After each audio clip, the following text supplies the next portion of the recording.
Alright, so here's how this goes. I'm about to try to paint out how dealing with a narcissist actually goes. Because if you're like pure, you got like a purity to you, a light to you, you're gonna run into narcissists that be like, yummy, gimme that. I can smell the scent of that. So I done dealt with it so many times, so let me start helping people. When you first meet them, it might be a little sense of disinterest.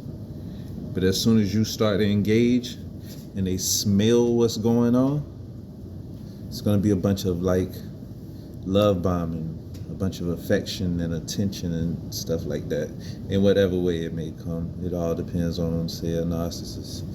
All right, so as they love bomb you, the hopes is for you to like kind of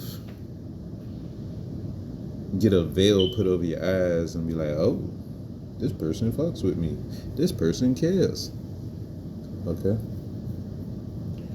And so as soon as you show them within that love bombing that you'll tolerate any type of inconsistency, it's all a storage for later.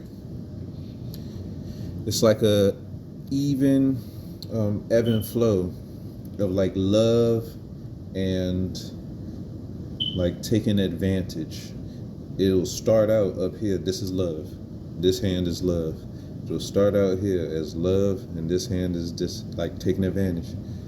So as they love you, they're gonna show you a little bit of, I can take advantage of you. Is that possible? What you want? And then as soon as you show you'll tolerate it for any amount of time, that shit's gonna drop. A dramatic drop. Not like oh, I assumed. No, as soon as they see, oh, I got you hooked, it's gonna be an instant drop. Like instant. Really instant. They don't care about you.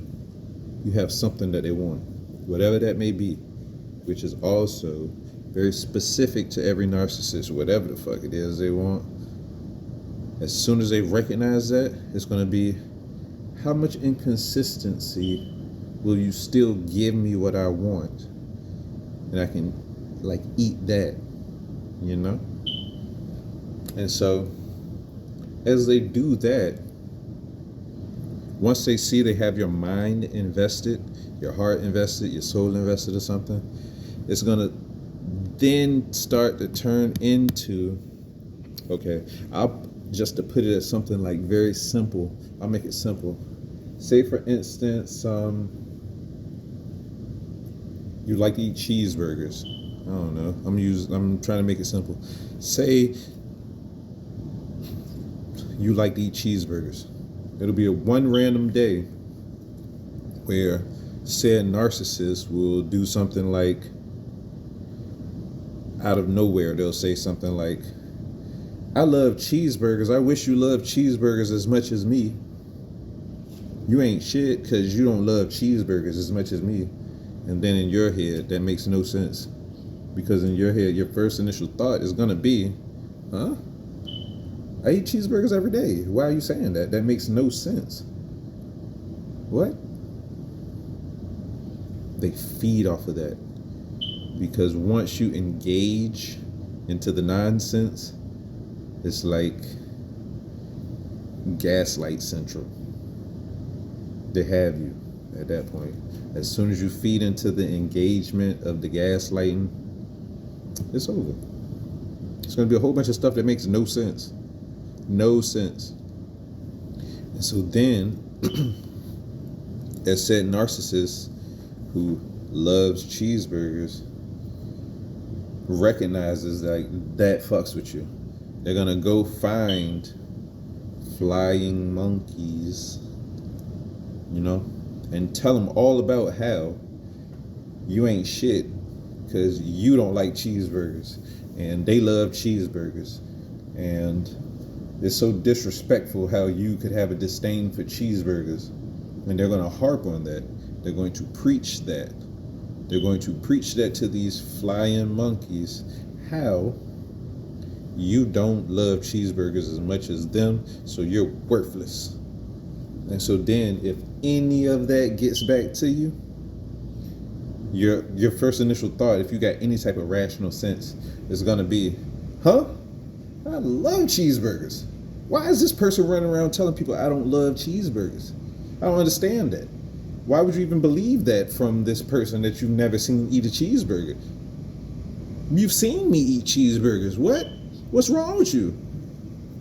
And so then from there, said narcissist is going to create a world where it becomes you trying to defend the fact that you are actually the one that love cheeseburgers. You're defending it to people that never wanted to believe you in the first place. They didn't even care if you really actually love cheeseburgers. It's just all about, this person told me they love cheeseburgers first, so therefore they love cheeseburgers. They must love cheeseburgers more than you. It's literally that simple. You gotta pay these people no mind, tell them SMD, get out my face, stay away. Like, you can't engage with it. As soon as you engage with it, it just all go bad. There ain't nothing you can really do with these people, bro. They hopeless. You meet an actual narcissist, you gotta stay away from them. That's just how it goes. There's nothing you can do for them. There is no change in them. All it is about is an even ebb and flow of taking advantage of your emotional states. That's it. Creating like a fish reel of like wheeling in ridiculousness and making you defend it. That's literally it. You just have to ignore them and let them die. It's literally like a consistency of mimicking you and painting it in something else. And that shit can be very traumatic if you've never been through it before, because it's ridiculous. It's like a whole bunch of clown shit and like gaslighting. I'm trying to keep it simple, but it's like, if you know what gaslighting means, it's like a whole bunch of like gaslighting. That's just how it goes. If you engage, you're gone, because they don't care about you. Their whole process and mental and the picture is all about gaslighting you into defending yourself. Many people have died at the hands of narcissists, for real, because it's like, it's abusive. And once they got like a scent on you, they don't let up until they smell something that smells better. That's just how it goes. That's how it goes. You gotta ignore them. Go on with your life. Let them die off and go roam around outside and find another scent they like. That's the only time it's gonna stop, when they find another scent they like. And even after they find another scent they like, if the scent they like doesn't fall for their games and stuff, they're gonna go back to the last scent that they remember that they like. You can't engage with these people, bro. They're hard to recognize, but it's like little tidbits of things to pay attention to along the path of the interaction. They're emotionless.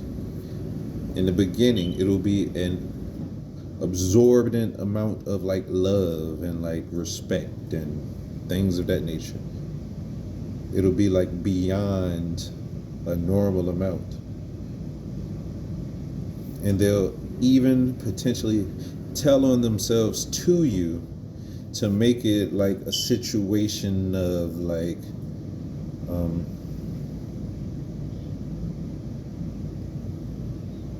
self-awareness. It's like you're agreeing to it.